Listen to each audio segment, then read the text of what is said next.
It was such an unexpected turn of events. To misquote what Churchill said about democracy, it's a hell of a lot better than the other alternatives. It was the product of struggle, of dreams, of imagination, and intense collegiality and intelligence. The Constitution still is the glue that holds the South African society together.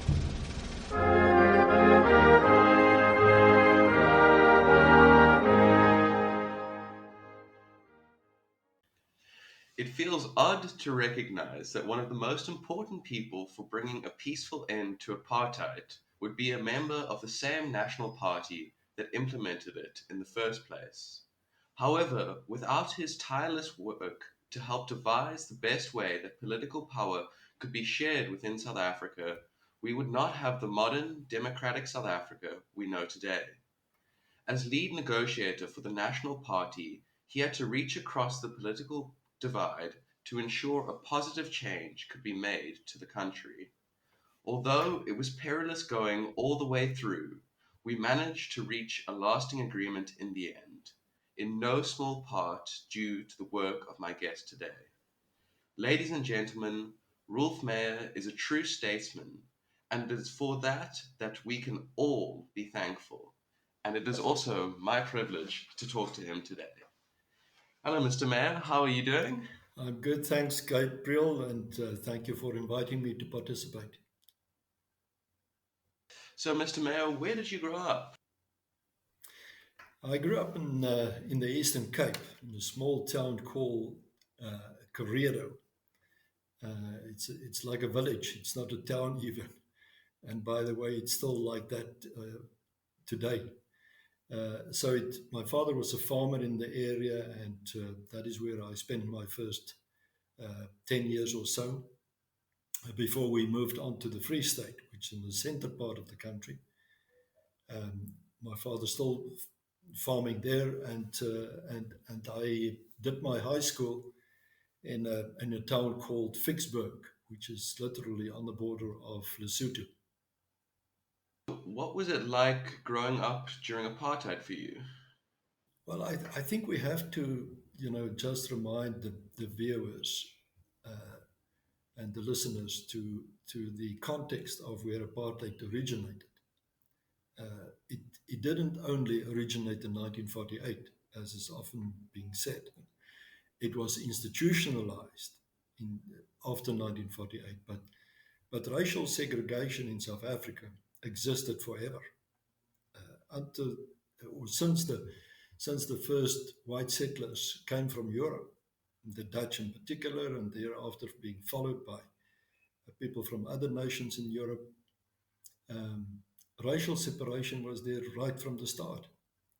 And I think one can say that it came about as a result of the notion of superiority versus inferiority from the white Europeans that settled on the African continent. And that was not only the case in South Africa, but it was also the case in most of the continent, where colonialism took root. South Africa, of course, was in some ways or many ways different from the rest of the continent as far as that is. But but the whole context, the whole notion of racial separation, of segregation, came about 300 years ago, more than 300 years ago. So when the National Party took office after the election of 1948, it started then to institutionalize more and more the racial separation that already prevailed. And it was done on the back, and I think it's important to add this little context. It was done on the back of the strive um, for independence, if one can call it that, by the Afrikaner white nationalists. And the reason for that was that after the Anglo-Boer War, the war between the two Afrikaner republics, Transvaal and the Free State as they were known, after the fight for independence by those two republics, led by Paul Kruger and M.T. Steyn, failed, and the war came to an end, and they had to basically hand over power to the British for the whole of the country, which came about then as the Union of South Africa in 1910. There was this ongoing feeling of loss on the side of the Afrikaner nationalists. And it was even in the 1950s, when I was a little boy, the common talk amongst my parents and their friends and people of their generation, that they wanted liberation from Britain, from England, who had up to that stage at least ceremonial control of South Africa. The governor of the Union of South Africa was a person who was appointed by the Crown and had to respond to the Crown on an ongoing basis. And this resistance against Britain was very much the driving force for South Africa to become an independent country, separated from the British Empire, and eventually, which was achieved in 1961, when South Africa declared itself an independent republic outside of the British Commonwealth. The reason I'm giving this background is because it reflects on the period within which I was a child and had to find my political understanding. And quite frankly, I think I was interested in politics from the day I was born. It was not as if I learned to be interested in politics much later. I picked up the conversations of my parents from a very early stage, simply because I was a late comer. My mother was 46 when I was born. And because of that, I had to be part of the conversations my parents had from a very early stage. The first political meeting I can recall that I actually attended, I was 5 years old. And that was a meeting addressed by a minister of the National Cabinet at that stage. So what I'm trying to contextualize is just to say that, you know, I grew up within this framework of the Afrikaner nationalists that wanted to see their independence. And the greatest moment of liberation for the Afrikaner was probably the 31st of May 1961, when South Africa became a republic outside of the British Commonwealth. So that was the context. I've often said that, you know, and I say it tongue in the cheek, that if there was something like a Truth and Reconciliation Commission after the Anglo-Boer War, in other words, in 1902, we might have not seen apartheid in the way it was actually established in South Africa through the institutionalization and the legalization of it in the 1950s. Because the overriding issue for the Afrikaner was this battle to release itself from control of the British. And I think, you know, it's difficult to understand it from the outside, but that was the controlling factor in the minds. So what I'm hinting at is the fact that if there was something like a Truth and Reconciliation Commission, the decades that followed might have been spent in the right way on the real problems of South Africa. And that is how to liberate the whole country and not only the Afrikaner from British control. And it's very interesting if you note this. The ANC as a liberation movement was established in 1912. The National Party as a liberation party for the Afrikaner was established in 1914. So it was almost the two nationalisms that from there onwards started to grow and evolve. But the focus was wrong in both cases and unnecessary. And this is the background that I think is important to understand when we talk about the 1950s and onwards. The NG Kerk, when I talked to Leon Wessels, he mentioned that it was the what's it, the National Party in Prayer, he called it. Did the NG Kerk have much influence on you as a child while you were growing up? Was that firstly, was that your church, and then did it have influence on you? It was the church of the family, so I started to go to church with the family within the NG Kerk. You know, but again, I think it's important to add this little bit of perspective as to where the NG Kerk is coming from, or was coming from. The person that probably had most to do with the formulation of Christian nationalism, as it was called, Christelijk nationale bewustzijn, onderwijs, everything that goes with that. The person that probably had most to do with that was D.F. Malan,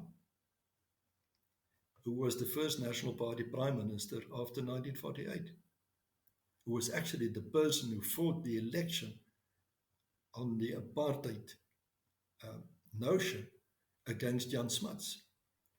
And if you look at where he was coming from, he was a dominee of the NG Kerk his whole life before he entered politics. He was a devoted Christian of the NG Kerk fold. He, by the way, studied in the Netherlands and brought much of his theory. If you read the book on him, which is very interesting in terms of giving the perspective, if you read that, it shows where the thinking of the National Party was grounded, actually. And then he became the leader of the country. So when Leon says it's the National Party in prayer, the two were linked at every level. NG Kerk, who was the church, NG Kerk was the church of the majority of Afrikaans-speaking people. And so the link there was fundamental. People blame much of what went wrong under apartheid on the Broederbond. I think it's got much more to do with the link between the fundamental ideological thinking of the church and that of the National Party, as it was expressed by a person no less than D.F. Malan himself.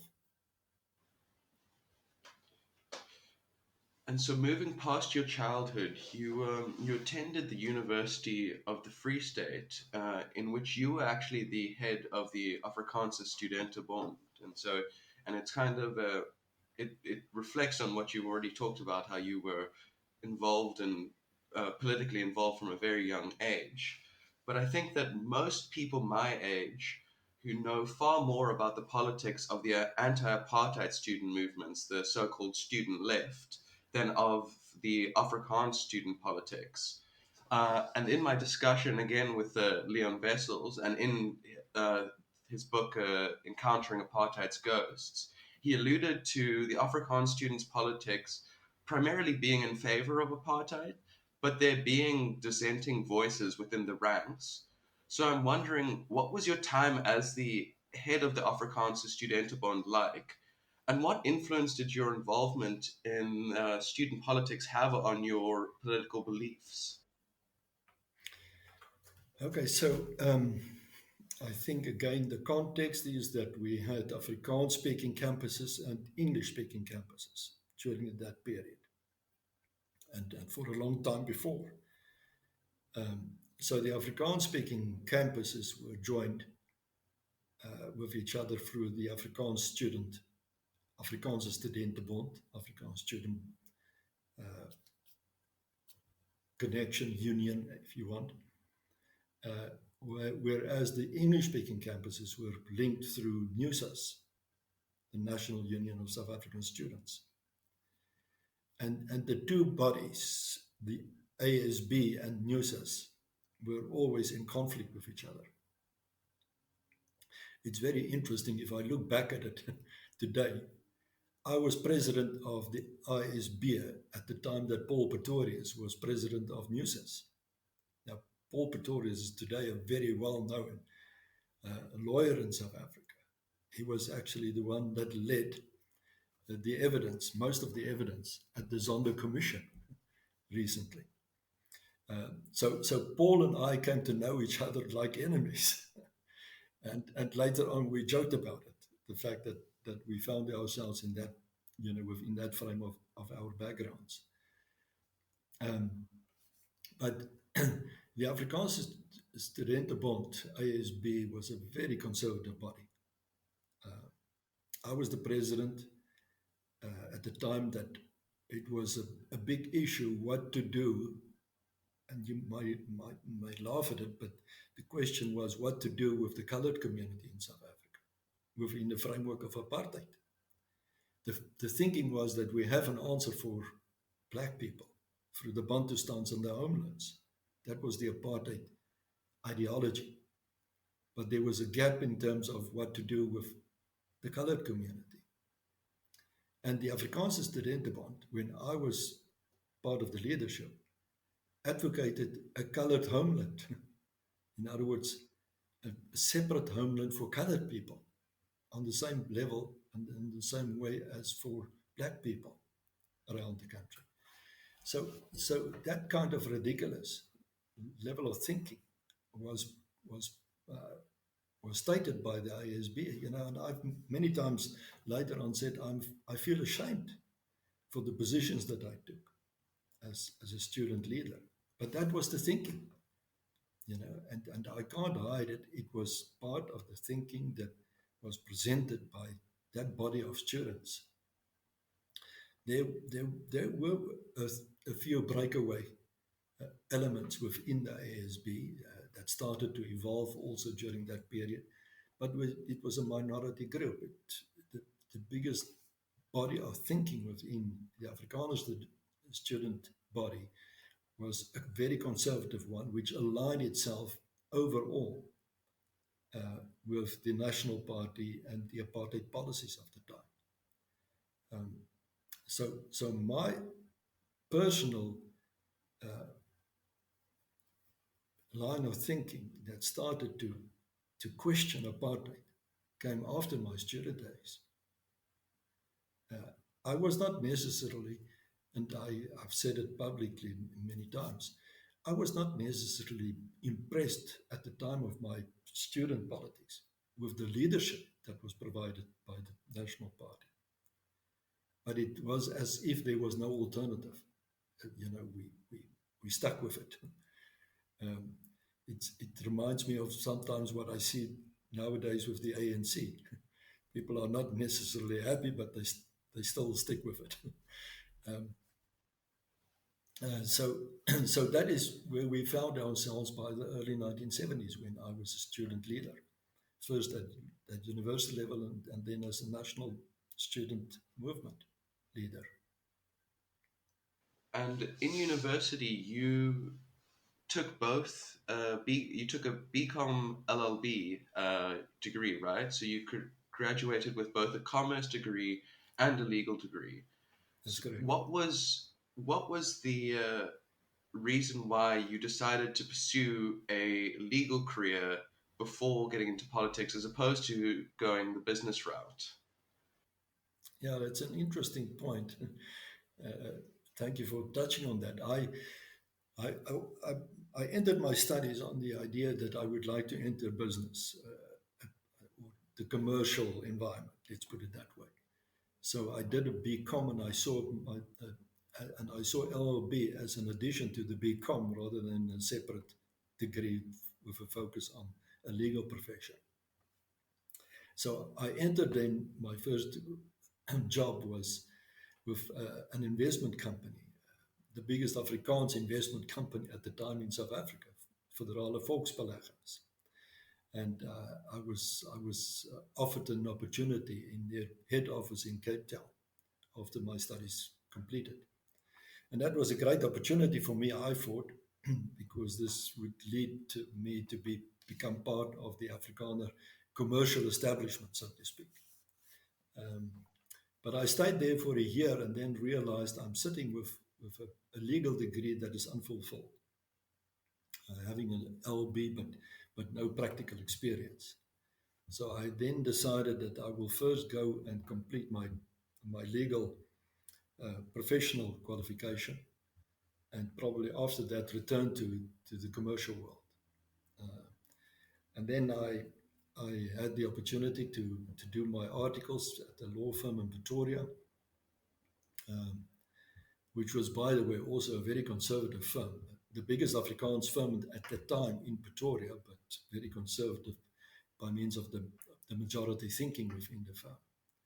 But I started off with the firm in Pretoria as an article clerk, and then qualified and became a partner at a very early stage after my qualification was completed.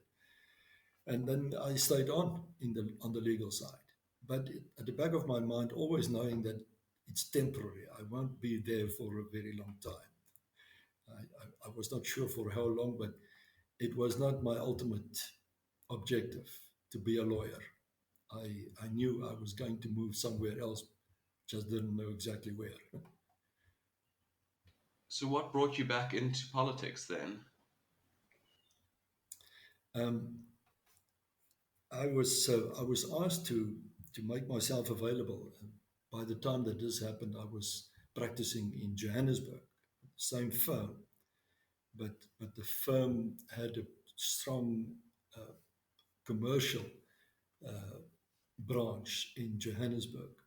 And when I was offered the opportunity to move to Johannesburg to join the commercial branch, I was quite happy, because I thought now I can pursue what I really want to do at that point of my life.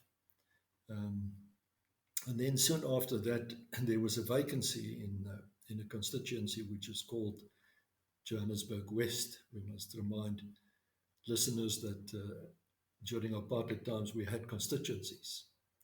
In other words, the whole country was divided in constituencies, and no proportional representation as we have it since '94. So I was asked, because of this vacancy, and my predecessor in that constituency was David de Villiers, who was very famous for being rugby captain of the Springboks. And so when he was appointed as ambassador to London, the constituency became vacant, and the people came to me and asked whether I would make myself available.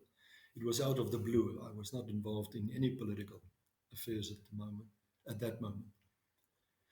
And it took me a bit of time to be persuaded, and then I said, okay, I'll give it a go. I'll give it a run. I have nothing to lose if I don't make it. And then, to my surprise, I made it and became elected. So I entered into politics at an earlier stage than what I preferred. I would have, if I had my own route plan better worked out, I would have preferred at least another 5 years or so within the legal profession. And so, what were the main political issues that you and the National Party had to deal with at the time you did enter politics? Let me take one step back. While I was a lawyer, I became confronted with opinions that I had to deliver on issues related to the apartheid policies at the time. And as early as mid-70s, some of these issues confronted me to the extent that I became aware of the fact that apartheid is indefensible. And if I look at my own change of mind and how it evolved from there, I think I can say that my first questioning of apartheid in my own mind and my own reference base became very active in that period, mid-70s onwards. And it might have, taken me too long, my friends on the other side would have said, to actually become to the full extent of the conviction that I finally found myself in. At least there was a path of evolution in my thinking. So this is almost a dichotomy. I allowed myself to be elected to the for the National Party to Parliament, but at the same time knowing that I'm going to work against what the National Party stands for. So I will never forget my memory of being elected in 1979 as a member of Parliament. I was at that stage 32 years old, and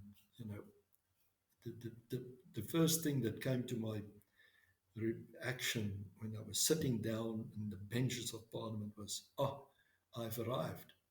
And the second thing was, it's unreal, because this house, this Parliament only represents 13% of the people of South Africa.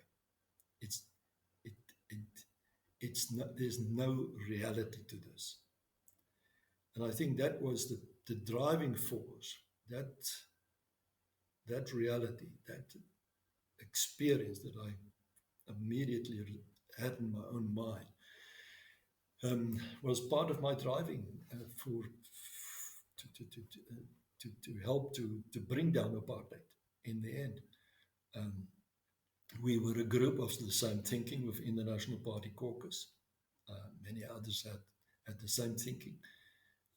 And I think on an onward basis, we worked together and also separately and individually to break down apartheid and the apartheid rule. And as time went on, we became more and more our opinions. I can recall that the first time I made the public statement that apartheid had to go was in 1983.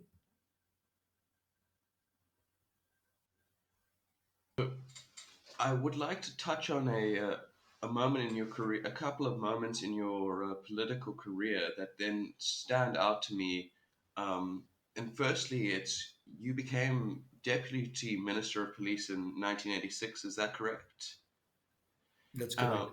And which was during the national state of emergency in South Africa, and under the leadership of the Groot Crocodile.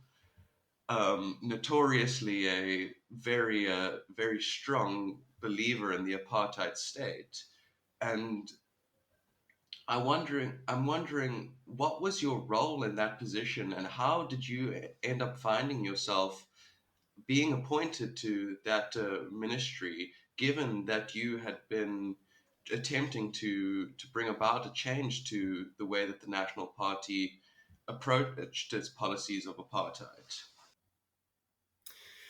Yeah, it's again a very interesting question, and the point that I've been confronted with at that stage and many times thereafter was, how can you accept such an appointment? Because the person who called me in to make me a deputy minister of police was P.W. Botha himself.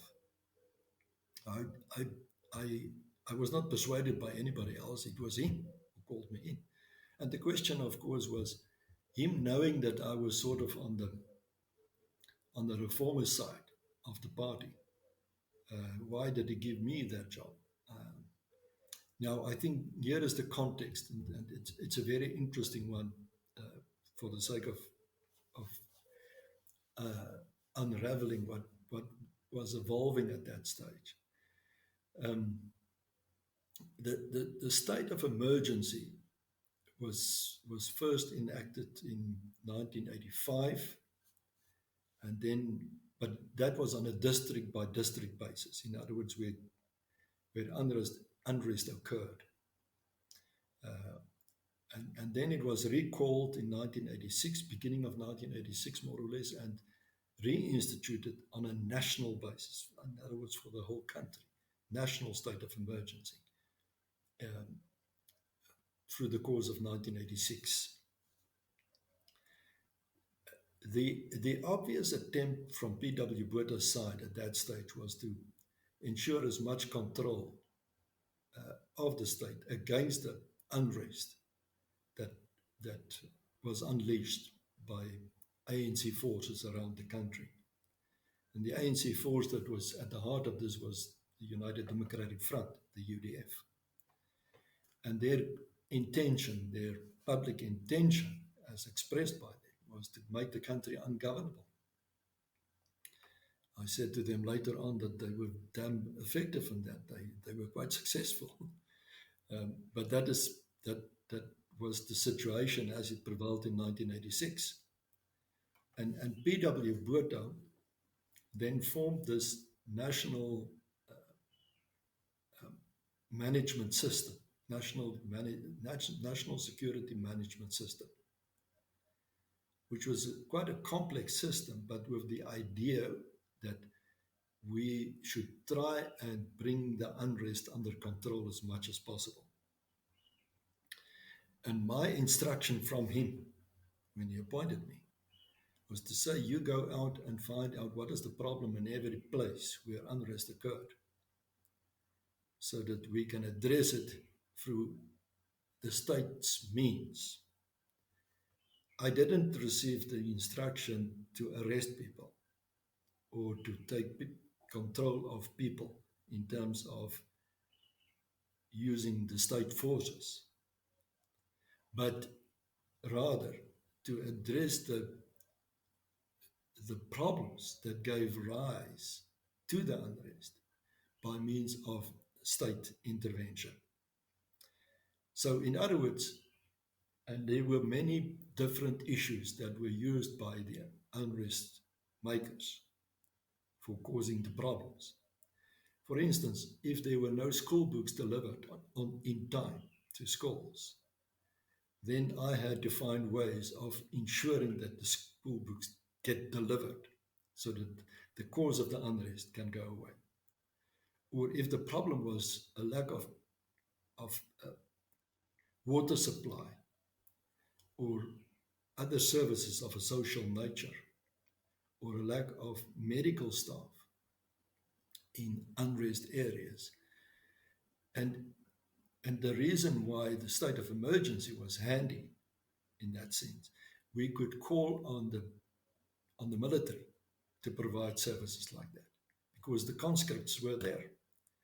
For instance, many conscripts were teachers or qualified engineers or people like that.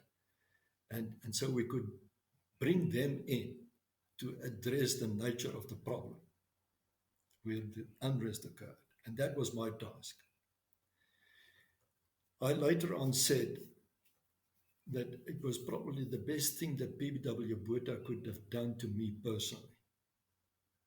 Because as a result of his instruction and the way in which I had to take care of the national security management system, it forced me to visit all parts of the country where unrest occurred at that stage and become aware deeply of what was going on at the grassroots level. And, you know, I think I can say there are very few townships in the country that I haven't visited because of that. I was literally on the road or in the air on a daily basis. I was never at home. Going out myself to see what was happening. And of course, through that, my own conviction started to grow and become completely authentic, because I started to know it's not the unrest that we have to deal with, it's the politics that we have to deal with. The answer is a political one. And that is the message that I also brought back to my colleagues in the Security Council. But it's that conviction that was, you know, if one would ask me where did my real change in my thinking occur, it was in that period. From December 1986 to, I think, March, April of 1988. period of about 16 months that I officiated in that position of deputy minister. But it was a learning curve for me, like none other. And as it so happens, your next post was actually as a Minister of Constitutional Development. And so I'm wondering, you spent about 3 years in this post before becoming Minister of Defense. But what what did the time in this position show you about how a transition to a constitutional democracy might be possible, and were the signs starting to appear that that change may be coming for the apartheid state? Yeah, just one correction. I was Deputy Minister of Constitutional Affairs, not Minister in that period. So no problem. So from being Deputy Minister of Police, I was transferred to Constitutional Affairs again as Deputy Minister, and that was during a period where this was early 1988 onwards, and it was during a period of a complete stalemate as far as any progress is concerned on the political front, on the constitutional front, and finding way of change. So it was hugely frustrated for people like me and others. And by the way, also for my minister at the time, who was Chris Yenis, as Minister of Constitutional Affairs. It was hugely frustrating because there was no progress. And if one looks back at it, P.W. Botha was supposed to make the Rubicon speech in 1985. It was expected of him to make an announcement in August of 1985 where he would have said, Mandela is released and the process of change can start. And then he didn't make that speech. It was all over the show that the so-called Rubicon is coming, the crossing of the Rubicon. And then it didn't happen. And what followed from 1985 to 1989 was just a period of total frustration. And it escalated and it became worse all the time. It was also the worst time of apartheid. If you look at the bloodshed and the level of opposition, the level of hostility between the various communities in South Africa that started to emerge in that period. It all boils down to the fact that it was the worst time of apartheid, that period in particular, from 85 onwards. So it led to, I think, people leaving not only the National Party, but also getting more and more frustrated with it. Even people outside of the National Party, business people, people in the cultural movements and so forth, started to speak out against the National Party and trying to urge it for change. So as part of that, in that capacity, it was like our hands, and then in this portfolio of constitutional affairs, it was like our hands were tied. And there was literally no movement of any significance. Small things, yes. Scrapping of group areas, regulations and things like that did happen in that period. But it was all like minor in comparison to the big move that needed to happen to affect change. So within that period that I was deputy minister, I started to try and make plans myself. And one of it was to reach out to Chief Buthelezi, Mangosuthu Buthelezi, who was at that stage Chief Minister of KwaZulu. And I went to see him, made a private arrangement to meet with him, just the two of us, on a completely discreet basis and without any public knowledge about it. And I just basically sat down with him and say, what is his views and how can we, in his mind, start the process of change. Out of that conversation, I then went back the next day and met with my minister, who was unaware. And I said to him, I had this meeting with Buthelezi. And I think there is something that we can do, and that is to form a joint committee between the South African government. So I don't know where I lost you. It was with that you said that you'd reached out to Mangosuthu Buthelezi. Okay. So I tried various things to, just satisfy my own my own aspiration to get something going and done. And so one of the things was to reach out to Mangosuthu Buthelezi, who was then the chief minister of KwaZulu. And I made contact with him on a secret basis, totally confidential. Said to him whether I can, if it would be okay if I come and visit him, and he was welcoming it immediately. So I went to Durban. I had a meeting with him on a one-on-one basis, just the two of us. And we were exploring what can be done and how should we approach this and what can be done at all.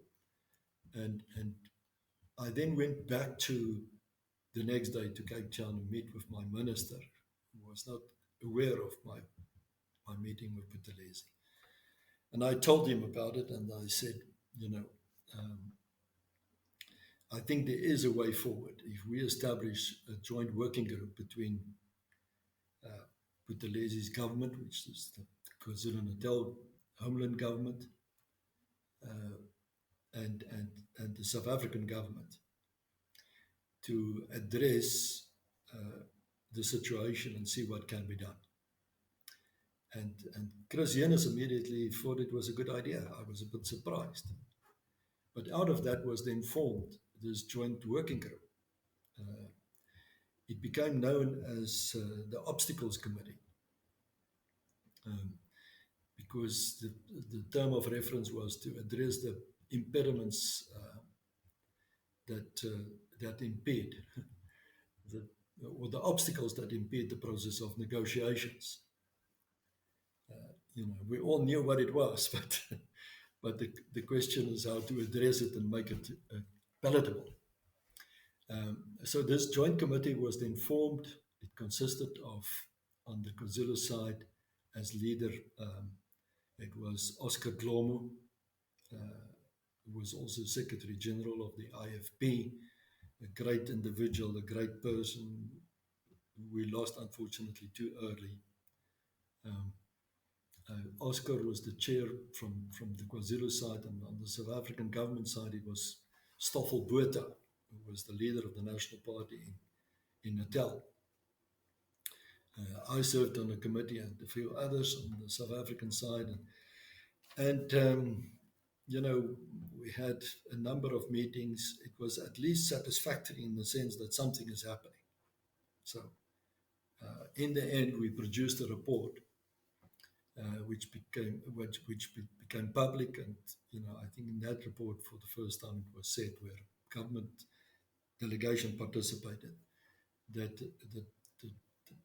the first step needs to be the opening of the playing field, meaning the release of Mandela, the unbanning of the organizations, and opening negotiations that would lead to the democratization of the country. So, of course, then in the beginning of 1989, P.W. Botha had a stroke, and that was the start of the real change. And before we get to your role in the negotiations, I want to stop off and just your last posting before joining the negotiations, and talk about your time as were you Minister or Deputy Minister of Defence for a very brief period? I was Minister of Defence. And the reason I bring this up is because you were known as the verligte nut. And I have read that the generals within the SADF did not warm to you because of this you being part of the reformist groups within the NP. And so I'm just wondering, what did your time as a Minister of Defense entail, and why was your period with this portfolio so brief? Well, I was, let me just contextualize again. F.W. de Klerk became president of the country in September of '89. He appointed his first government, and I retained me as Deputy Minister of Constitutional Affairs. So I stayed in the same position as before, which I was quite happy, because now I could try to contribute further. And just by the way, at the time of my appointment as Deputy Minister, I was interviewed by Business Day, and I made the public statement in this interview that if things were not going to change in 2 years, I will resign. That was in September of '89. So I was quite happy to continue in this position of constitutional affairs, because I thought that is where I could make a difference. And so I carried on. This was late '89. The process then started. Of course, FW made the announcements beginning of 1990, and we started working full out on what had to happen, bringing the parties together for the first time bilaterally at Groote Schuur, early May of 1990. I was fortunate to be part of that first meeting, and then it carried on, and there were much going forward and backwards in that period of 1999, beginning of 1991. Lots of violence taking place, and there was an ongoing pressure on FW as president to remove his Minister of Defense and his Minister of Police,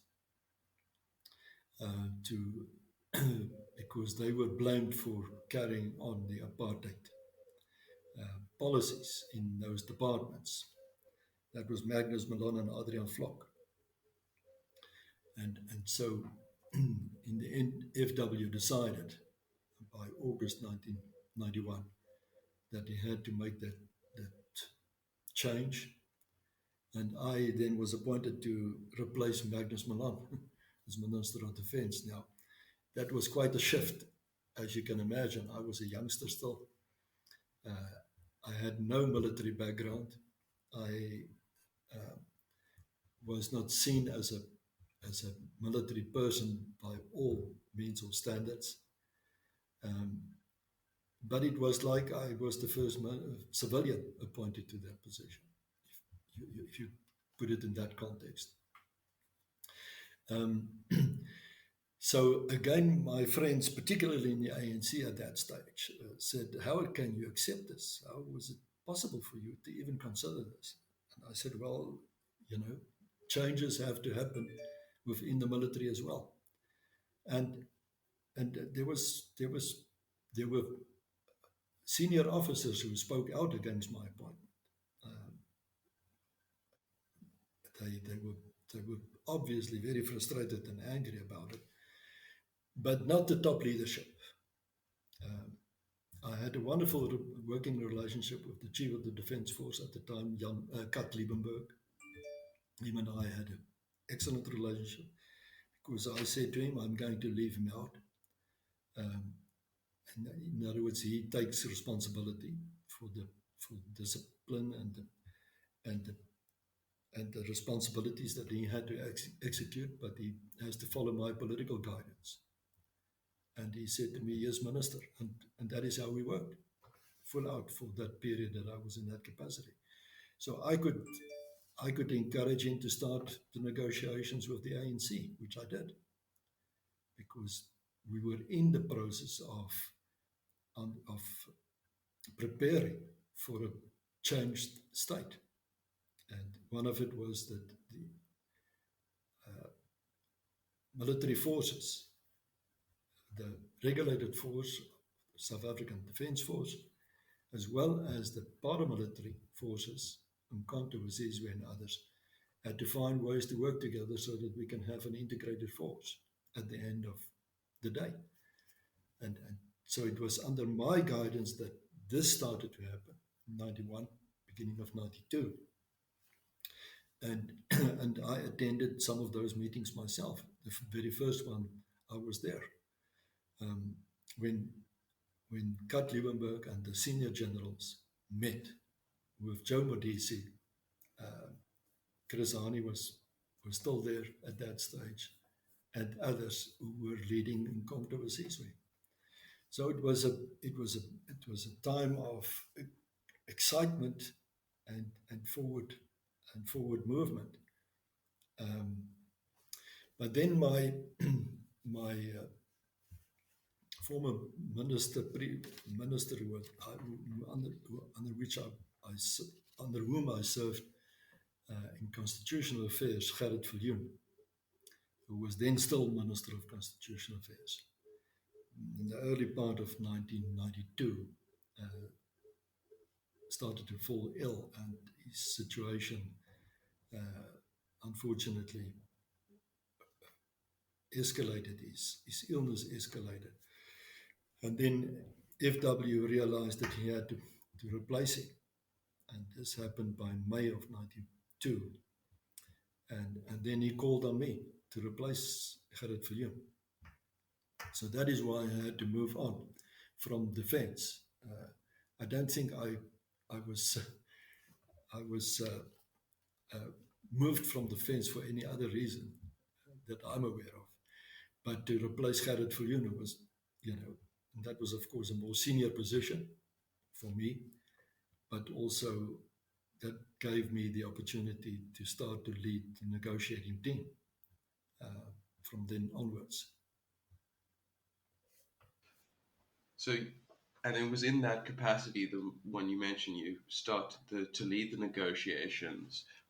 And we're going to talk, I think, spend some time talking about the negotiations now. But my last question before we do get right into that period is a technical question about the negotiating process, which was, how was it decided that such a broad base of political parties and organizations would be included in the negotiating process? Yeah, it goes back to 91, if I can be so detailed about it. The first real round of negotiations that we had was between June of 91 and September of 91. It's that more or less 3-month period when we negotiated the content of the National Peace Accord. Under the leadership of Archbishop Tutu and other religious leaders and also business leaders. It was them who took the initiative to pull us all together, including the political parties and government and so forth. And I was part of that negotiation as well, when we started to negotiate the content of the National Peace Accord, which was a major breakthrough in addressing the ongoing political violence. So we negotiated this document.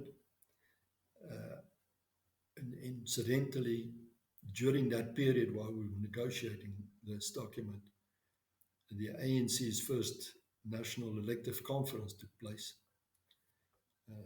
And Cyril Ramaphosa was elected Secretary General of the ANC. Then it was July of 91. And in that capacity, he became the chief negotiator of the ANC. The next month, I was appointed Minister of Defense. with full cabinet status. But we then concluded the negotiations on the National Peace Accord.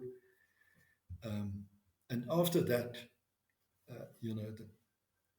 the table was sort of set for the real negotiations to start, the negotiations on the constitutional framework for the country. And Gerrit Viljoen was still chief negotiator for the government by that point, but I was part of the team on an ongoing basis, even despite the fact that I was by then already Minister of Defence. I was still part of the National Party's or the government's negotiating team, like I was from the beginning, right from the start. So the interactions and the communications more and more started to take place between Cyril and myself. For instance, when it was indicated that we think the time is ready for us to talk about the content of the negotiating platform, that communication was between Cyril and myself, despite the fact that I was not the chief negotiator. So we then started to plan for CODESA. It was not known as CODESA yet, but the actual negotiation started to take place, and it was backwards and forwards, but we agreed on one thing, and that was that it has to be as inclusive as possible. And that was under the guidance of Mandela, who said, all the parties must come to the party, to the convention.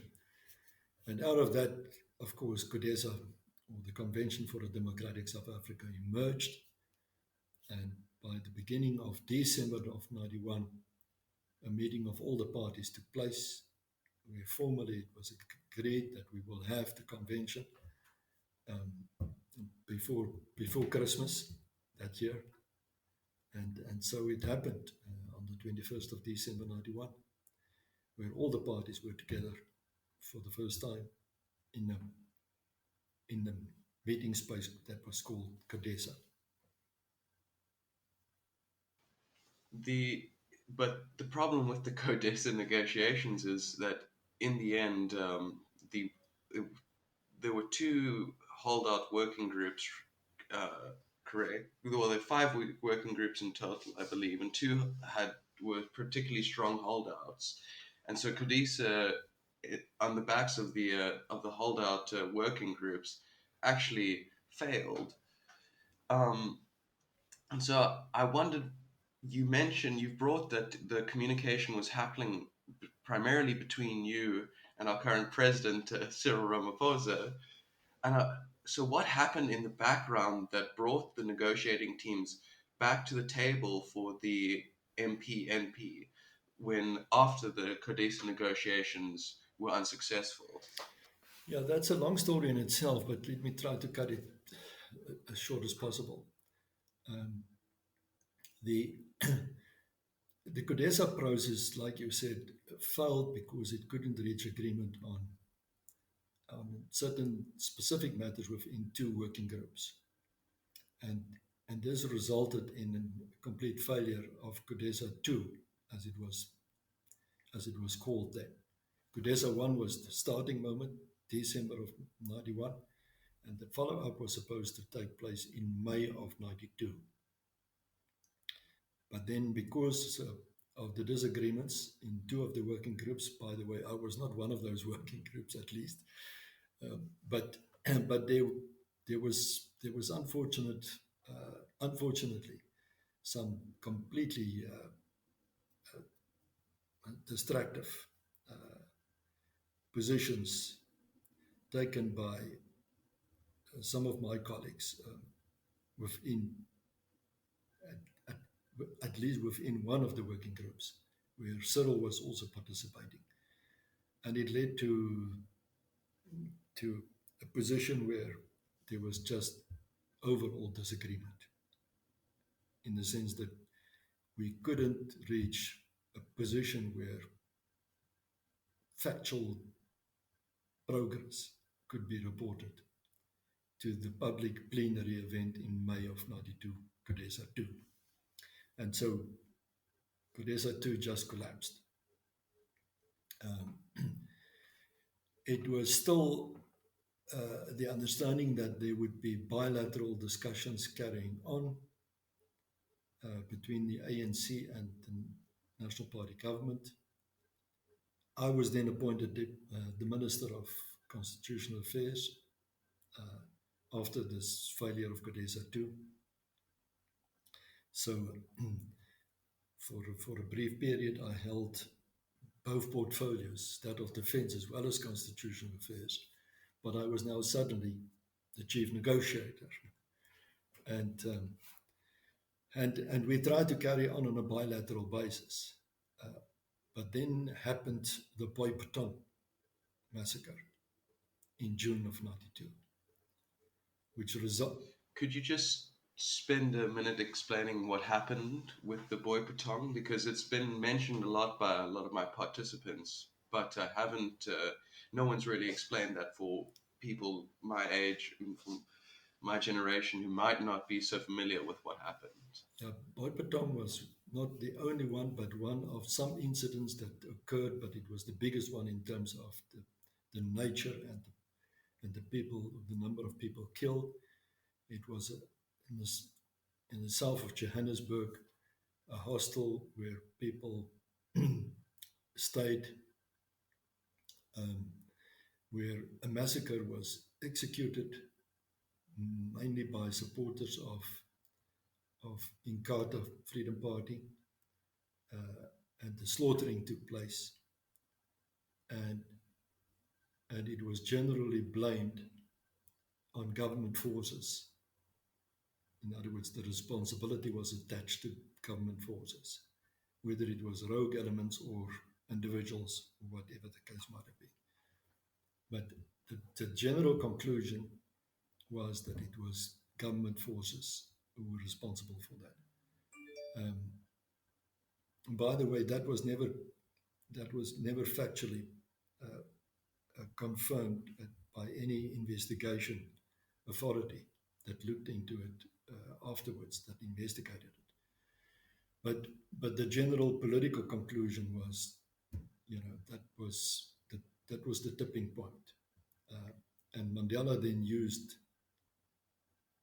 the Boipatong massacre as the decisive moment to call off all negotiations with the government, also at the bilateral level. So in May, it was CODESA that failed. In June, it was the bilateral talks that also failed. And we suddenly had a complete stalemate. Nothing on the cards. And it was a desperate moment. You can imagine, for me personally, I was just the previous month appointed as Minister of Constitutional Affairs, as the chief negotiator, and now suddenly there was no negotiations. I will never forget that the impact it had on my thinking and my mindset right then. But fortunately, the very next day we resumed talks.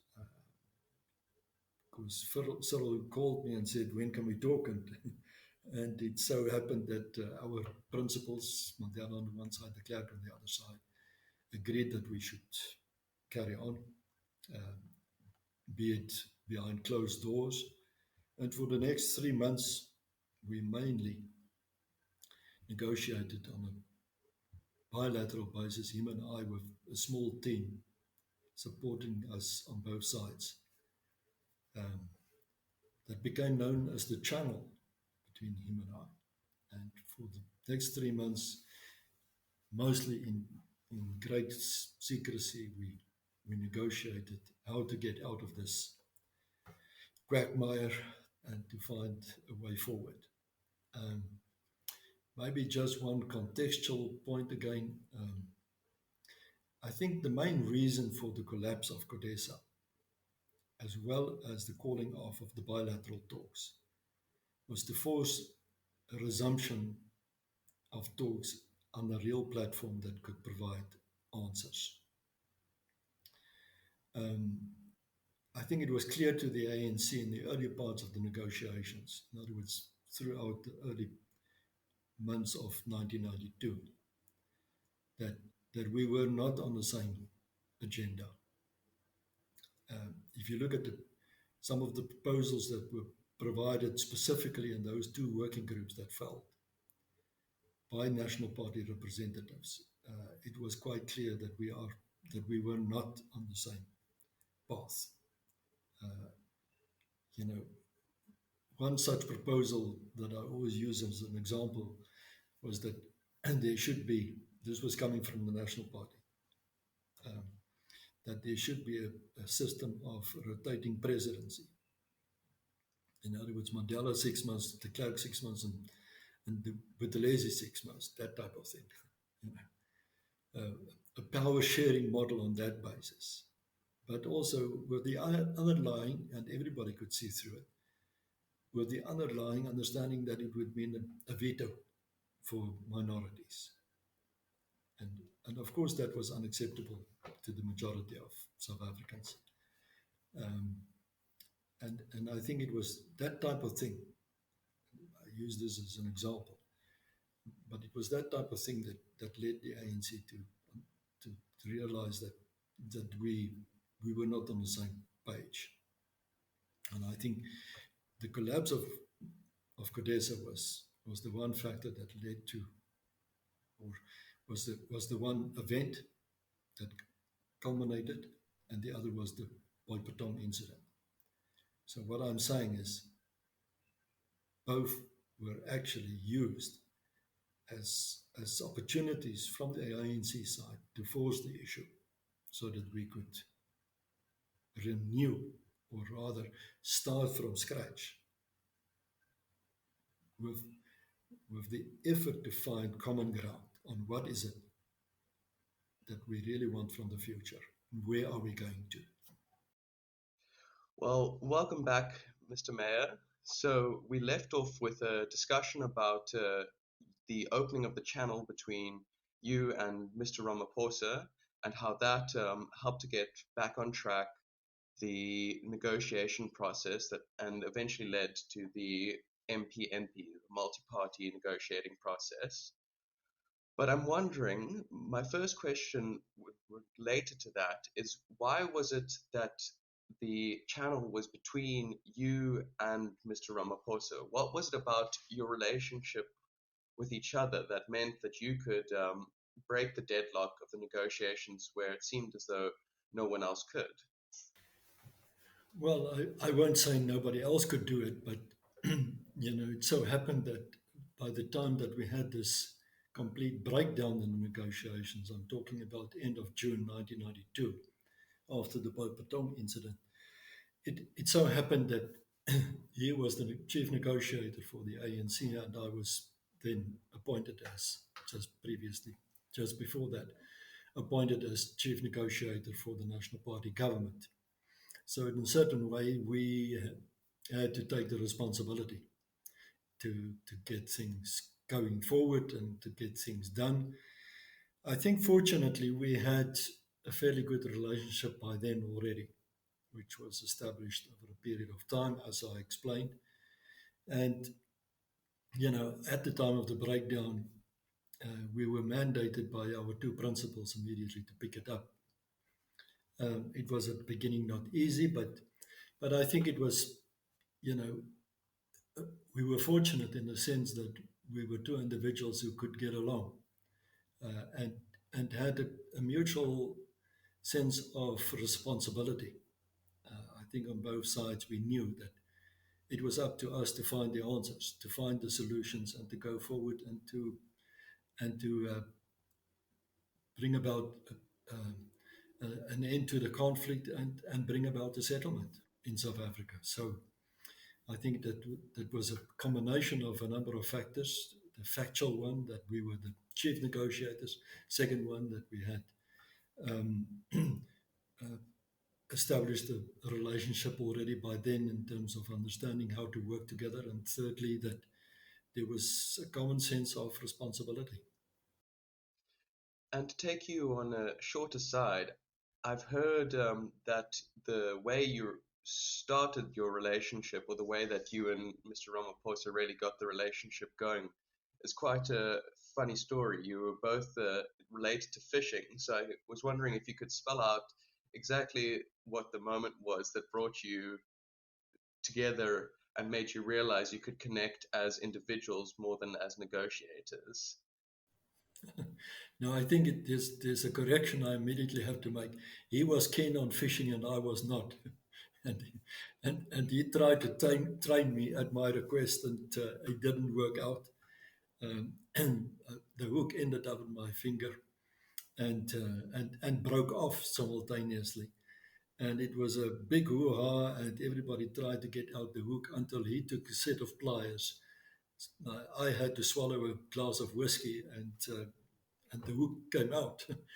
and it became a good story. Our host at the event, told the story afterwards to Alistair Sparks, who wrote a book on the South African transition, which is called Tomorrow is Another Country, which I highly recommend still for everybody who's interested in understanding the day-to-day events, because Alistair observed it very close by.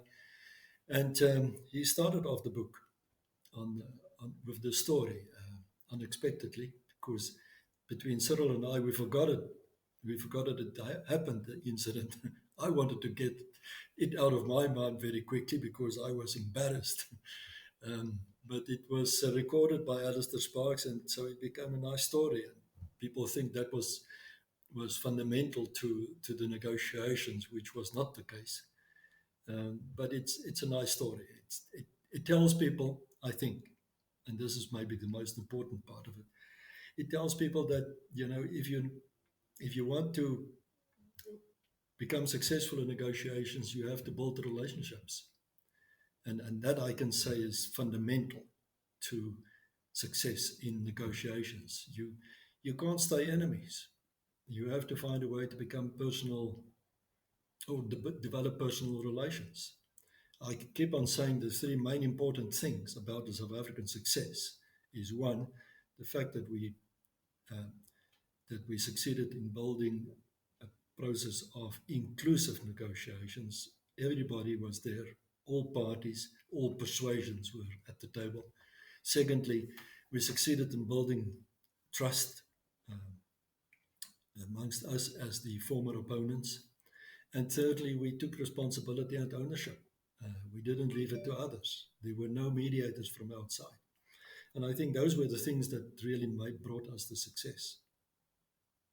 On the other hand, though, the relationship between your principals, Nelson Mandela and F.W. de Klerk, was not entirely warm and cordial. There's that very famous moment when Nelson Mandela is addressing Parliament, and and Mr. de Klerk surprised him, and which triggered Mandela to respond in anger with his first kind of public tongue lashing of de Klerk.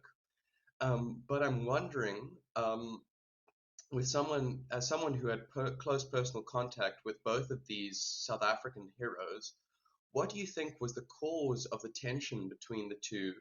And are there any moments that stand out to you in their rivalry? Well, I think in the beginning they came along quite well. There was there was a fairly warm relationship in the beginning. I think it started to go wrong there at that event that you're referring to, but it was actually at the start of Kodesa, the incident that you're referring to. That is where it happened, and that was a turning moment, I think, in their relationship. And thereafter, to my observation, there was never that close basis of trust amongst them any longer, which was a pity. The second reason probably is the fact that they were the principals, they were the final decision makers. It's easier, quite frankly, for chief negotiators like Cyril and I were, to develop a relationship, to get closer to each other, to develop a basis of trust. because we always knew there were principals above us that had to make the final calls. So, just at the personal level, it was, I think, in a certain way, easier for Cyril and I to develop a chemistry. And that same chemistry didn't, unfortunately, exist between Mr. Mandela and Mr. De Klerk. But it's also a matter of personalities, And therefore, again, my recommendation would be, when you have a choice about who to elect as the negotiator or select as the negotiator, choose somebody that you think will be able to develop and sustain relationships, or good relationships.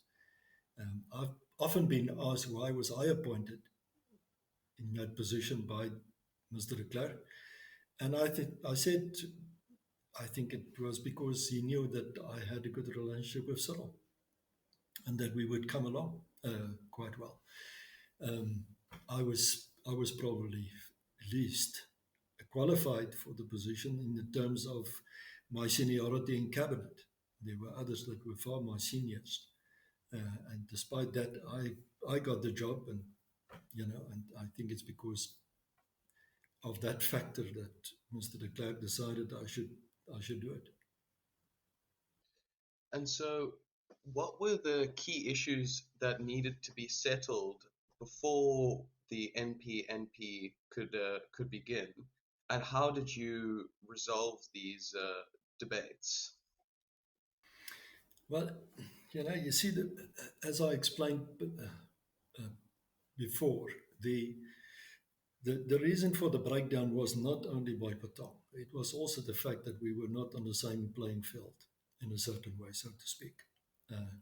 And I think the breakdown resulted, excuse me, the breakdown resulted in this, or the observation that we were not on the same playing field resulted in the breakdown. So now we had to pick up the strings, to return to the whiteboard, so to speak, and ask ourselves, where do we take it from here? On our side, the question was specifically asked, what is it that we want to, what is our vision for the future constitution of South Africa?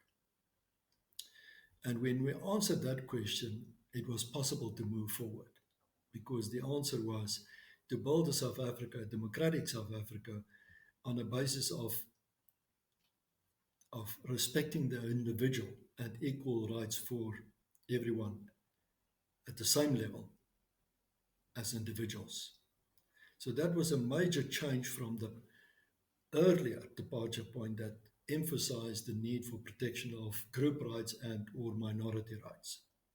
So the real shift in those discussions that followed the breakdown, I'm talking about the period June to September of 1992, was to focus on the question, how do we resolve it? And the answer was, we resolve it by means of respecting and acknowledging that the constitution that is democratic can only be built on the respecting of individual rights on equal basis for all.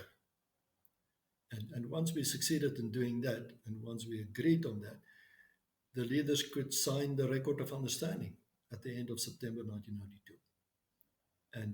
And that was the determining moment. That was the real settlement. That was the real settlement of the South African conflict. And just by the way, I don't want to be I don't want to be deviating from the sincerity of our discussion, but the picture right behind me reflects that moment. That's the picture of those of us that were involved in those discussions for that period of 3 months, that was signed on the 26th of September 1992 by our leaders. And that was the real settlement of the South African conflict. And so you come into the MPNP negotiations with this settlement, but you also come in with quite a burden, as your role as a cabinet minister was not put on hold during the negotiations. I believe that you would be having to switch from the cabinet and parliament duties into the negotiating duties. And so I'm wondering, did this kind of did this overlap of roles have an impact on how the National Party went about its negotiations?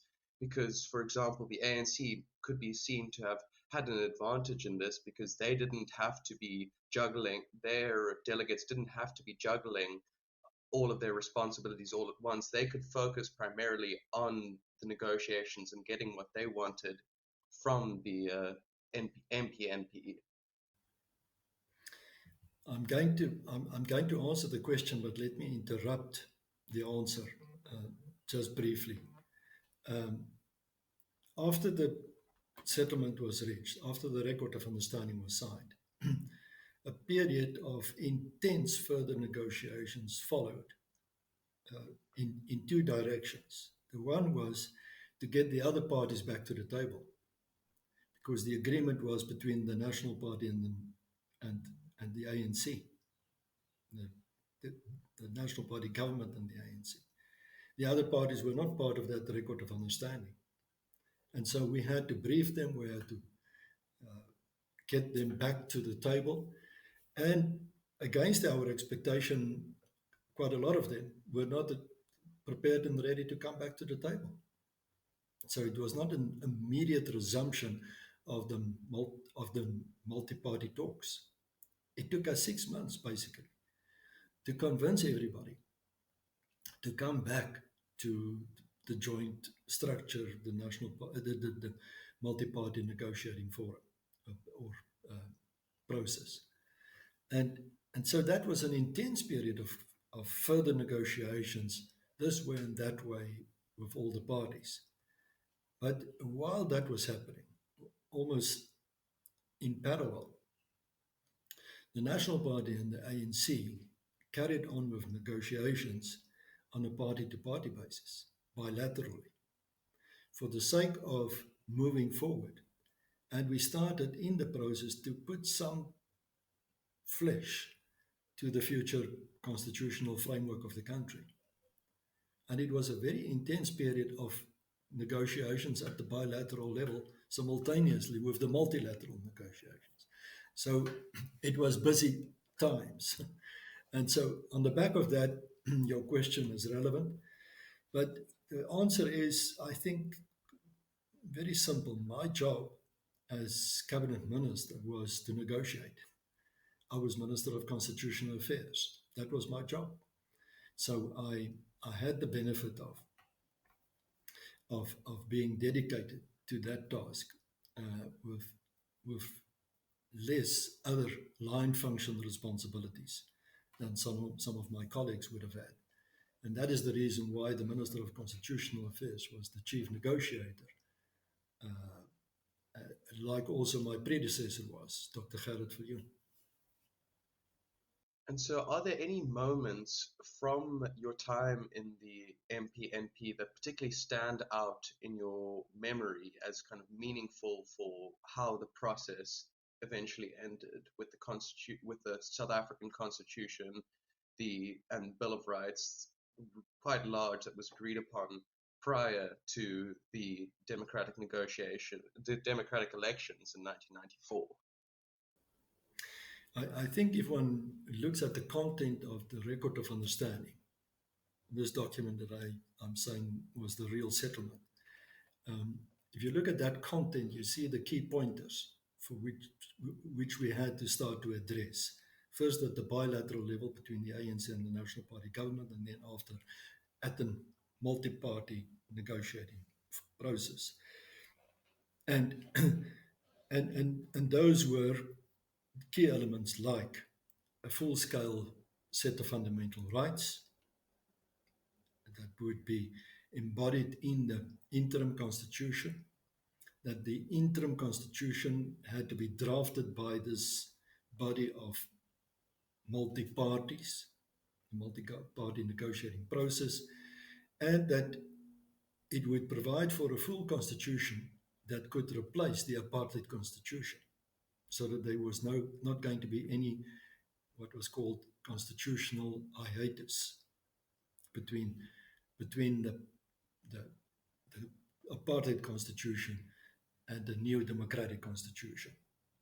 So what the task at hand was to draft a full-scale constitution, which was an interim constitution, but not something only as like a memorandum of understanding to say we understand each other, let's move forward. This was a pure constitutional framework on which the first democratic election could take place. But knowing that it would be an interim document that would provide for the next phase, which was the elected body of all South Africans drafting the final constitution. So that was the task at hand. And two things, you asked me what would have stood out. Two things that stood out in that period while we were busy with this. It was, on the one side, a technical exercise. But two things that stood out for me in my memory. And the first is the assassination of Chris Hani, which happened a month after we got all the parties back to the table in April of 1993. And this was a devastating moment, as you can imagine, because Chris Hani was the second most popular person in the country at the time. And his killing by a white immigrant was devastating. And it could have very easily derailed the whole process of negotiations. And it was President Mandela, in his capacity as leader of the ANC then, who saved us the day, who was prepared to stand up and to say to the people of the country, let's carry on with our task in completing the negotiations and see to it that there will be a peaceful transition instead of a moment where we could have very easily ended up, at that point, very easily ended up in a civil war. Because people took to the streets in masses and demanded a transfer of power immediately. And I can tell you, if that happened, if that would have happened, there would have been a resistance in huge measure by the security forces, and we would have ended up in a bloodbath. So it was a crucial moment for Mandela to stand up and persuade, not only make the plea, but be able to persuade the people to say, let's carry on. And the thing that I think helped to persuade the views and the opinions of people was to say, okay, let's aim for a target date when these negotiations will be finished and when we will have the first democratic election, which was a year later, in April 94. So that was the one thing that stood out. The other was our ongoing struggle to keep IFP and some other parties at the table because they wanted to leave all the time, and they did. And in one or two cases, they came back after their departure. But then in the end, they departed and left, and then in the final moments of the preparations for the democratic election, they came back and squared up. Mm. And so with these kind of moments in your mind and with kind of your thoughts about how the entire process played out, do you believe that you achieved what you wanted to in the MPNP?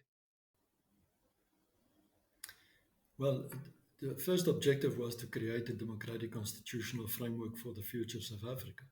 And personally, I was very happy with the outcome of the product. I think we achieved what we wanted to state. There were obviously contestations about specific issues, and we succeeded in resolving those. It was a major success, I think, from all angles. It was not a pure win or lose situation. I think we can say that we, in a mindful way and on a sensible basis, created answers to the problems that we had to face. And, we were fortunate that Cyril Ramaphosa and I had this understanding between us that we could in the end say to each other, there's not a problem that we can't resolve. You know, you can imagine how powerful that is when two opponents in negotiations can say that to each other, knowing that I depend on you and you depend on me, but together we can do it and we can resolve our problems, and that is what we succeeded in achieving. So overall, my thinking was that we succeeded in achieving what we were determined to do, and that was to create a new constitutional framework for the country and thereby liberate all of us, because, and I say that all of us, because you and I, as, as white folks that descended from white people who immigrated to South Africa in centuries gone by, were also part of the suffering of apartheid, in the sense that we were the pariahs of the world because of apartheid, white people of South Africa in general. And so on the 17th of November 1993, when the interim constitution was signed by Mr. De Klerk and Mr. Mandela, it, as the final closure of the multi-party negotiating process, we could celebrate. And we started partying in the middle of the night. and it kept going until the early hours of the morning. And I can recall a journalist coming to me and saying to me, I guess tongue in the cheek, how can you celebrate? You've just written off or signed off the rights of white people. And I said, I'm celebrating because I've liberated myself. And that is, I repeat this because of the sense of liberation that I experienced in my own mind at that point. Well, you became, as you mentioned, you became free from the immediate stigma that had become attached to being a white person from South Africa. Oh, you're a white South African. You must hate black people, and you must be a horrible racist who supports apartheid. You become both the black South Africans and South Africans of all color, other than white, became a caricature to the apartheid government. But at this very same time, the apartheid government was a caricature in itself. And so I want to move on to the period after the elections were conducted in 1994, because your role must have shifted then. But before I do that, I want to ask you about something that I've heard that you were involved with, and it was one of the things that you and Nelson Mandela had very close contact with, which was I've read that he accompanied you to meetings with homeland leaders while you were trying to negotiate how to bring their homelands into the fold, the South African democratic fold. And so I'm wondering, what was that? Why did he accompany you to those meetings, and what were those meetings like, trying to bring the homelands into South Africa? The context is a little bit different, but I will explain. This happened after the transition, my travels with President Mandela. This happened after the election of 1994. I was fortunate to stay on in the position of Minister for Constitutional Affairs and Provincial Government, as it was called then. And so part of the responsibility during that period was to implement the new constitutional framework, the provisions of the interim constitution. And that entailed the coming about of 9 new provinces that didn't exist before, and the integration of a whole series of administrations that existed before in the previous homelands that were spread out around the country. So all of that was part of the functions that I had to take care of in terms of the implementation of the interim constitution. And one aspect of that was, of course, the inclusion of the traditional leaders in the democratic framework of the country, which was in itself a bit of a challenging task. So the correction in terms of your question lies in the fact that it was not the homeland leaders, but the traditional leaders that were part of the structures that existed around the country, and that was acknowledged and respected in the interim constitution. The interim constitution very clearly stated that there shall be respect and acknowledgement for the traditional leadership in the country, as it is also in the final constitution. But in order to create a better understanding and a clear understanding between the traditional leaders and the elected government, it was necessary to have meetings with them, to reach out to them. And of course, for me as a white minister of cabinet, of the democratic cabinet, it was of course the government of national unity then.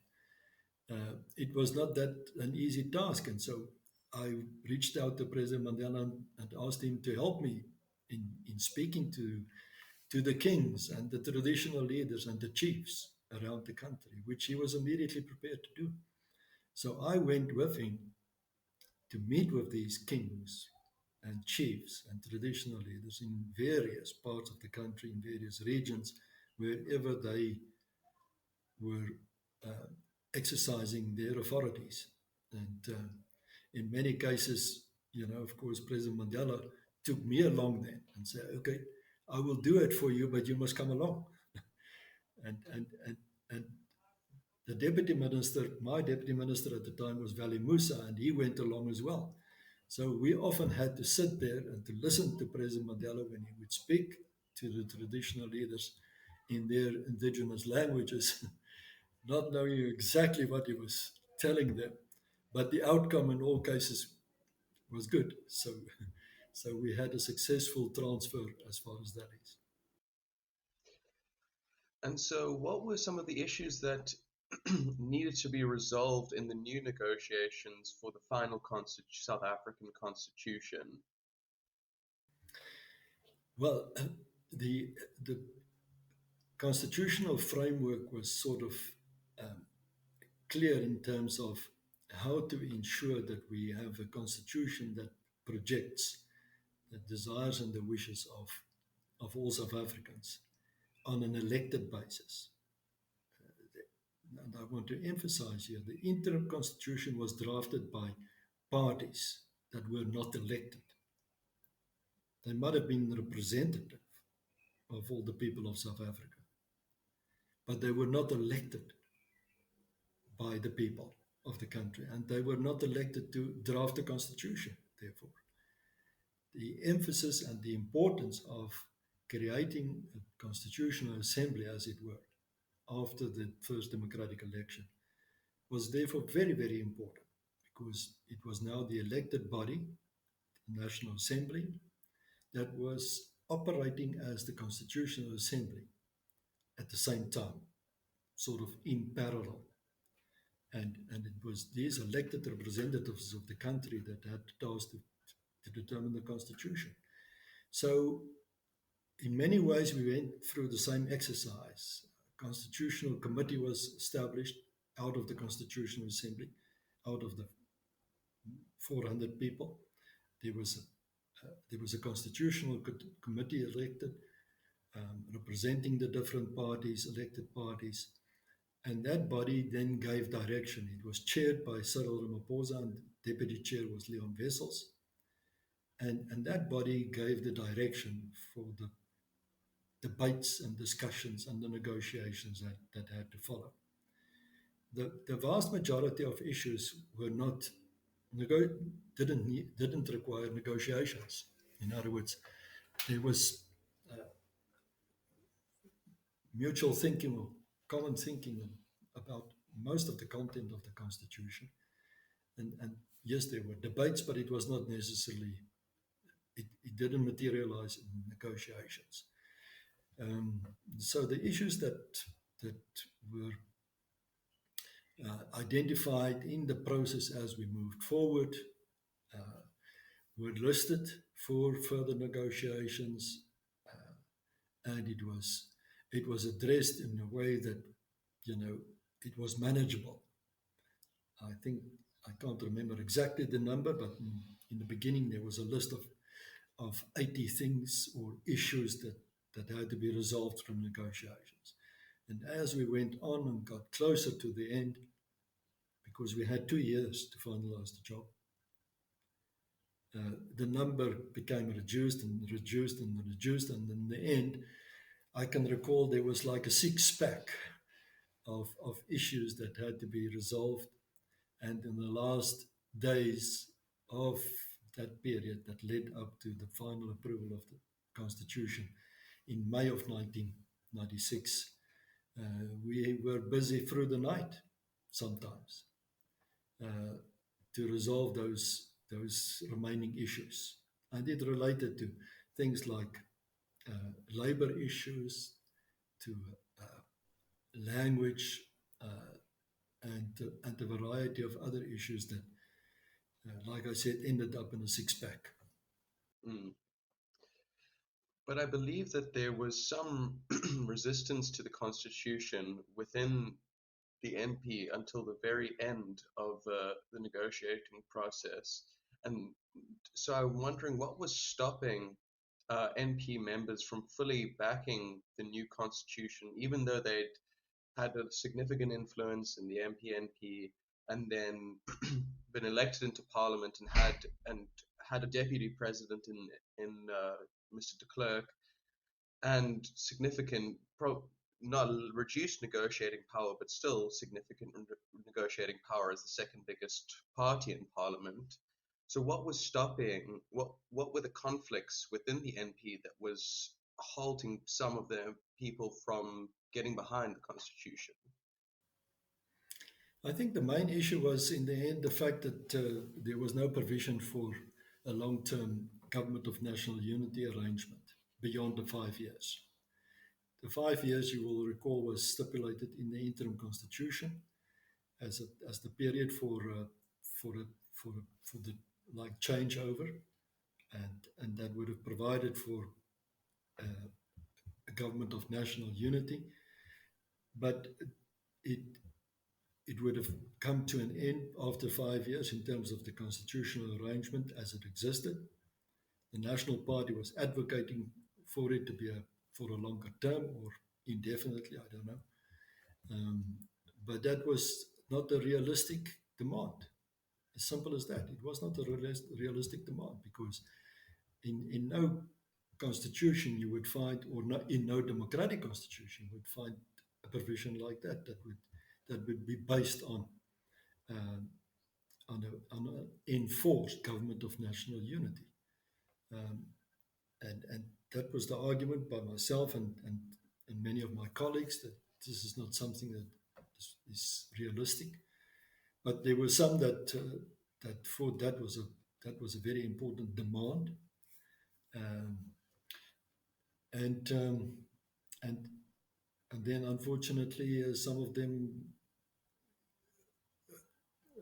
tried to enforce their opinion on the rest of the National Party caucus. It was we had debates until the very late hours before the final approval.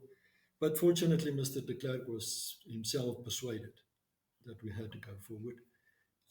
He might have had sympathy with those that argued this way to some extent, but he was finally persuaded that it was not something that could be tolerated. And then he agreed to support the Constitution. But the very next day, he walked out of the government of national unity, which was very unfortunate. I think it was the wrong step. He argued it on a political basis, and I think it was the right. I think it was the wrong move, also at the wrong time. But fortunately, the right thing happened, and that was that the constitution was approved, also by the National Party.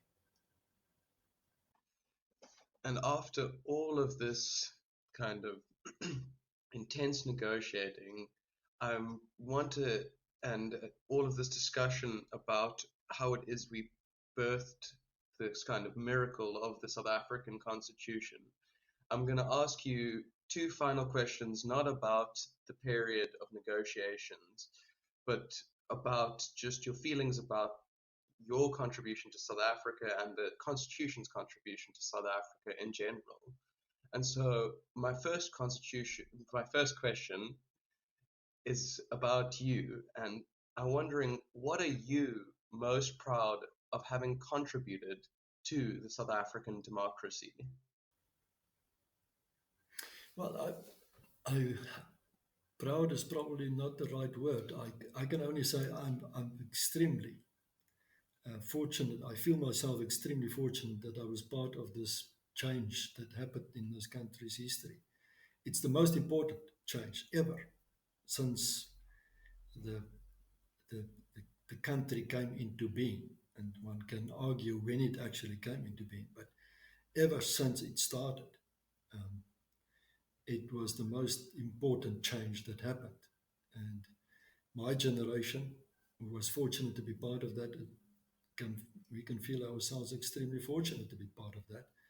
And of course, to be part of the actual change, moment of change, to, to contribute to that in a way that it could make a difference. I feel very satisfied about, yeah, maybe proud about the fact that we as a team succeeded. And when I say team, it was not only those that were close to me on the one side, but actually the team consisted of all that participated in this change, from all parties, from all persuasions.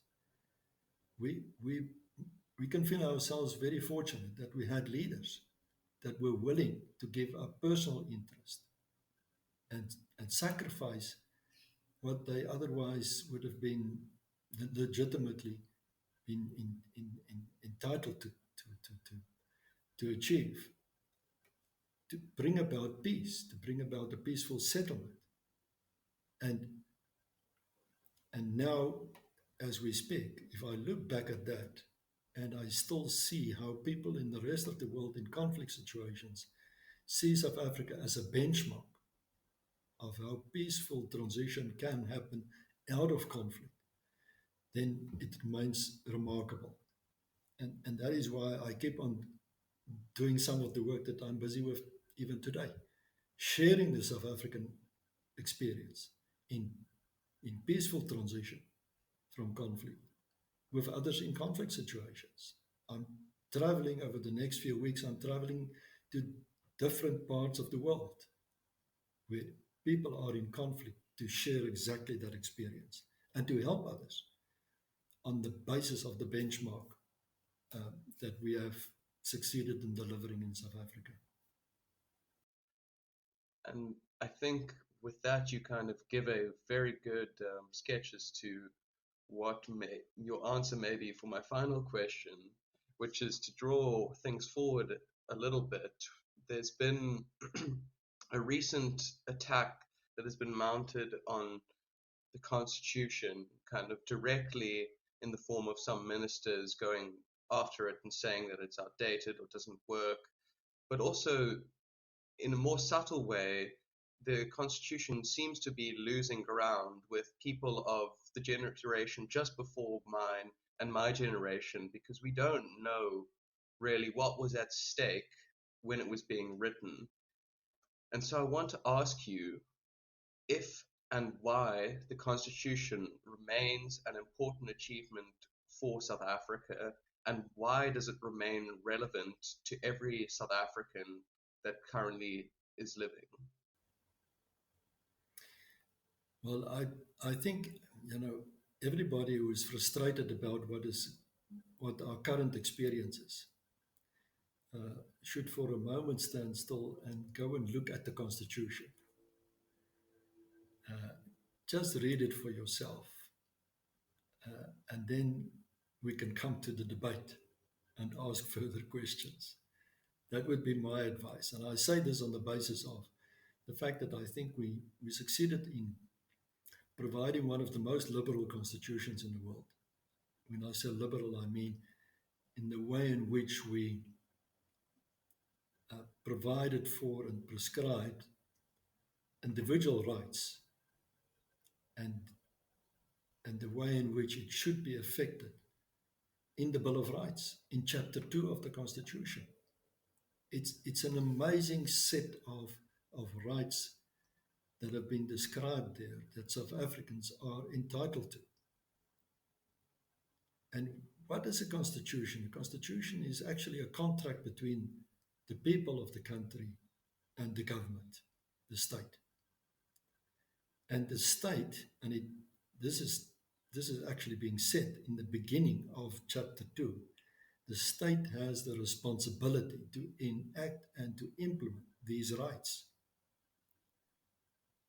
And that, I think, gives the answer. If people are frustrated today about the current circumstances, go and look at why it's not being implemented, the rights that you have in terms of the Constitution. I don't think we can improve on the rights as it is stated. It's a question of implementation. And therefore, no new constitution will necessarily do better. If you want to ensure that we really actually shape the future, it's about how do we implement what is being provided for in the Constitution. And I can number details about where the state or the government have failed the people in terms of non-implementation and what could be done better. But there are also practical factors that we have to take into account. South Africa has probably today 20 million people more than in 1996 when the final constitution was enacted. So it's a huge difference. It's a much bigger country. It's a country that has a lot of challenges in terms of immigration, in terms of socio-economic demands, etc., etc. So in a certain way, the answer also comes back to all of us, and that is, how can we all contribute to improve the quality of life for South Africans? And that responsibility, and I will always say this, that responsibility is not only that of government, not only. Government has the prime responsibility, but it's not only government, it's also business, it's labor, it's civil society, and the whole plethora of institutions that form the state. So we have a task at hand. Maybe the last word on this, I would admit that we didn't carefully ask ourselves the question, how do we transform the country in a socio-economic way? We transformed the country democratically. And I think we succeeded in doing that. And it was a very successful exercise. But the socio-economic transformation didn't occur. And it's a lack of implementation, like I said, of the constitutional provisions. But it's also a question of whether we have the right socio-economic models to address the requirements of the country. And I don't think we sufficiently addressed the questions around that. There are many models around the world that we can look at and find answers that can help us. And I think we should apply our minds in that regard. But even with that small caveat right at the end, the most important thing, it seems to be that we have a document and a contract between the state and the people that enshrines every person as an individual for the first time, as you mentioned, in South Africa's history.